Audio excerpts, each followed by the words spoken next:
Hey guys, అందరూ ఎలా ఉన్నారు? సో మామూలుగా చాలా రోజులైందని క్యారెట్ క్రేవింగ్స్ వచ్చాయి.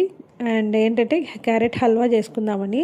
సో నాకు కాదు, ఈసారి మా వారు అడిగారని చేయాల్సి వచ్చిందనమాట. మనం మామూలుగా మంచిగా చిన్న చిన్న స్లైసెస్గా గ్రైడ్ చేసుకునేసి ఒక 10 మినిట్స్ అలా నెయ్యి వేసేసి ఒక మూత పెట్టేసేయండి, సిమ్లో పెట్టేయండి. ఇలా ఇక్కడ నేను చూపిస్తున్నాను కదా, చాలా సన్నగా తురుముకోండి, అప్పుడే టేస్ట్ వస్తుంది. సో తొందరగా కూడా అయిపోతుంది అనమాట, పెద్ద టైం ఏం పట్టదు దీనికి. అలా నేను కొంచెం సేపు ఆడ్ చేసి మూత పెట్టి పక్కకు పెట్టేశాను. అండ్ కొంచెం సేపు తర్వాత చూసారా, కొంచెం కలర్ చేంజ్ అయింది అనమాట, లైట్ ఆరెంజ్ కలర్లోకి వచ్చింది. సో ఇక్కడ నేను దాంట్లో కొన్ని పీసెస్ ఉంటే టెస్ట్ చేస్తున్నా మెత్తబడిందా లేదా అనేసి.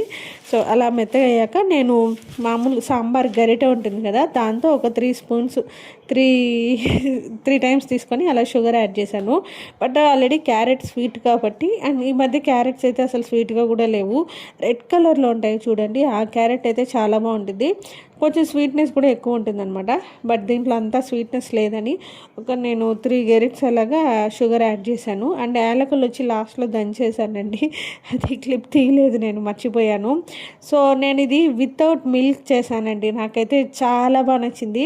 ప్రతిసారి నేను ఏంటంటే మిల్క్ వేసి చేస్తాను, బట్ ఈసారి వితౌట్ మిల్క్ ట్రై చేద్దాం ఎలా వస్తుంది ఏంటి అనేది చూశాను. సో అలా 10 మినిట్స్లోనే, నాకు అరౌండ్ 20 మినిట్స్ పట్టింది హల్వా చేయడానికి అంతే.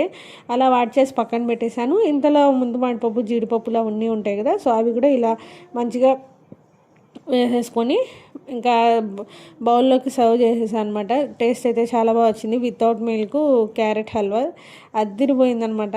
సో మీకు ఎవరైనా ట్రై చేయాలంటే ట్రై చేసి కామెంట్లో చెప్పండి. మళ్ళీ కలుద్దాం, బై గైస్.